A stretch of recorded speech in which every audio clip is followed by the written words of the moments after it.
చెయ్యి పెడితే కాలుతుందండి. It's too hot. టేస్ట్ అయితే మాత్రం చాలా బావుందండి. Next level.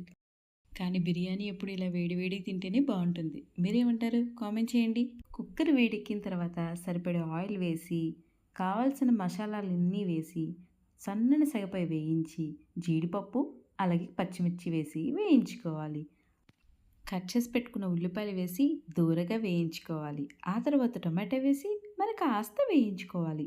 మీ దగ్గర ఎన్ని వెజిటబుల్స్ ఉంటే అన్ని యాడ్ చేసుకోవచ్చు. నేను క్యారెట్ యూస్ చేశాను. ఇప్పుడు ఇవి కాస్త వేగిన తర్వాత నానబెట్టి ఉంచుకున్న మీల్ మేకర్, ఉడకబెట్టిన గ్రీన్ పీస్, ఇప్పుడు వీటిని దూరగా వేయించాక నానబెట్టి ఉంచిన రైస్ని ఇందులో యాడ్ చేసుకోవాలి. ఒక గ్లాస్ రైస్కి గ్లాసున్నర వాటర్ సరిపోతుంది. కొత్తిమీర అలాగే సాల్ట్ యాడ్ చేసుకొని మూత పెట్టి ఒక 3 విజిల్స్ రానివ్వాలి. విజిల్స్ వచ్చిన తర్వాత చల్లారాక మూత తీసి చూడండి.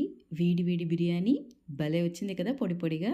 ఇప్పుడు దీని మీద కొత్తిమీరతో గార్నిష్ చేసుకుంటే ఎంతో టేస్టీ అయిన బిర్యానీ రెడీ అయిపోతుందండి. చూసారా, సూపర్గా ఉంది. మీరు కూడా తప్పకుండా ట్రై చేయాలి.